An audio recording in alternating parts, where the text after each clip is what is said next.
NR. മധു, ശശികല തുടങ്ങിയിട്ടുള്ള തീവ്ര ഹിന്ദുത്വവാദികൾ അവർ ഈ വിഷപ്പാമ്പുകൾ എന്നാണ് എനിക്ക് അവരെ വിശേഷിപ്പിക്കാനുള്ളത്. ഈ വിഷപ്പാമ്പുകളുടെ മാളത്തിന് തീയിട്ടിരിക്കുകയാണ് വേടൻ. ആ വേടനിട്ട് ആ പുകയിൽ അല്ലെങ്കിൽ ആ പുകയിൽ ചാടി ആ പുനത്തിൽ നിന്ന് അല്ലെങ്കിൽ ആ മാളത്തിൽ നിന്ന് ചാടി ഇന്ന് വെളിയിൽ വന്നിരിക്കുന്നത് കേരളത്തിലെ ഏറ്റവും വിഷമുള്ള ഒരു അണലി സർപ്പമാണ്. ആ സർപ്പത്തിൻ്റെ പേരാണ് ശശികല.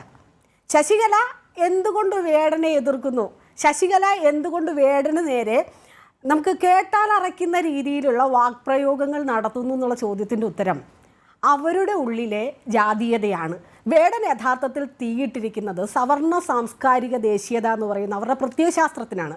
വേടൻ തന്നെ തുറന്നു പറയുന്നുണ്ട്, ഞാൻ വിശ്വസിക്കുന്നത് സർവ്വജീവികൾക്കും സമത്വം വിചാരിക്കുന്ന അംബേദ്കറേറ്റ് രാഷ്ട്രീയത്തിലാണ് ഞാൻ വിശ്വസിക്കുന്നതെന്നാണ്. അപ്പാറാവുവിനെ വിരളി പിടിപ്പിച്ചതും ഈ അംബേദ്കറേറ്റ് രാഷ്ട്രീയമായിരുന്നു. അപ്പാറാവുവിനെ മാത്രമല്ല സ്മൃതി ഇറാനിയെ വിരളി പിടിപ്പിച്ചതും ഈ അംബേദ്കറേറ്റ് രാഷ്ട്രീയമാണ്. അതിൻ്റെ പേരിലാണ് രോഹിത് വെമുലയുടെ നേരെ അവരിറങ്ങിത്തിരിച്ചത്.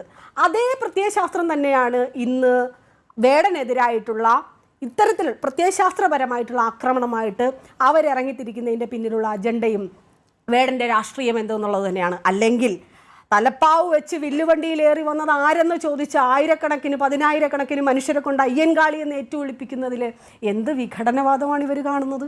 എന്താണ് ഇവരെ അതിൽ ചൊടിപ്പിക്കുന്ന കാര്യമുള്ളത്?